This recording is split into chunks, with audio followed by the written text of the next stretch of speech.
जो बहनें बेटों के लिए रो रही हैं वो जरा इन माओं को देख लो।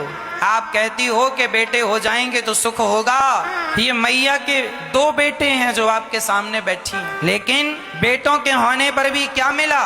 केवल बेटों से माँ को गाली मिली, सिर्फ गाली। इसलिए माँ को यहाँ आना पड़ा। मैया जी कहाँ से आई हैं आप? दिल्ली से। तो दिल्ली में कहाँ रहती हैं मैया जी आप? जगजीत नगर उस्मानपुर। तो मैया जी 2 बेटों के होने पर भी आपको यहाँ क्यों आना पड़ा? मेरी कदर नहीं करते, मुझे रखते नहीं है। मेरे सामने बैठ के खाते रहते हैं, मैं पागल की तरह बैठी रहती हूँ। माँ के सामने बैठ के बच्चे खाते हैं और भोजन को भी नहीं पूछते, जबकि माँ का शरीर इतना बूढ़ा हो चुका है। तो आपके 2 बेटे हैं, तो कोई एक बेटा तो ये बोल, एक भी इस बेटे ने ये नहीं कहा कि माँ हमारे पास आओ हम सेवा करेंगे? छोटा बेटा कहता है, लेकिन उसकी बहू बहुत खराब है। वो कहती है मेरे पास मत आना, नाले में डूब के मर जाना, जमुना में डूब के मर जाना। छोटे बेटे की बहू कहती है नाले में डूब के मर जाओ, और बड़े बेटे ने नहीं कहा कि आप यहाँ रहो हमारे पास? बड़ा बेटा कहता है निकल जाओ मेरे घर से, मेरे कपड़े फेंक दिए उसने उठा करके। बड़े बेटे ने माँ के कपड़े उठाकर बाहर फेंक दिए, कहा निकल जाओ।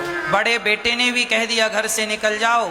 छोटे बेटे की बहू ने कह दिया नाले में कूद के मर जाओ। इस उम्र में जब ठीक से खड़ा नहीं हुआ जाता, इस उम्र में जब शरीर जर्जर हो गया है, तो बताओ फिर 2 बच्चों को माँ बाप क्यों पैदा करते? इसीलिए ना कि इस उम्र में ये सहारा बने।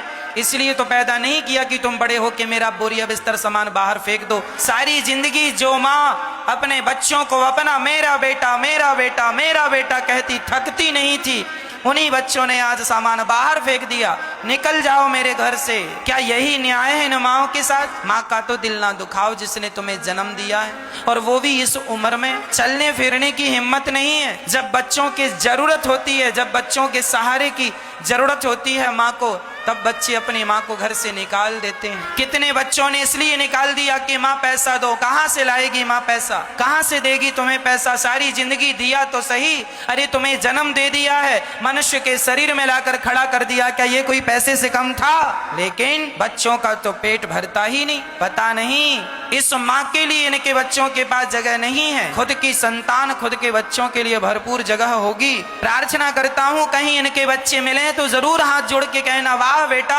अपनी माँ के साथ क्या ऐसा व्यवहार करना शोभनीय है? क्या अपनी माँ को बुढ़ापे में इतने आंसू देना तुम्हारे लिए यही ठीक लगा तुम्हें? अरे खुशियां तो दे ना सके, आंसू और दे दिए। कहाँ जाएंगी ये माँ? इसलिए यदास अनिरुद्ध ने इन माओं के रहने के लिए गौरी गोपाल वृद्धाश्रम बनाया है। वो पति के घर को भले ना कह सकें कि ये मेरा है, बेटे के घर को भले ना कह सकें कि ये मेरा है, पर गौरी गोपाल वृद्धाश्रम में रहती हुई माँ ये कह सकती है कि ये घर मेरा है।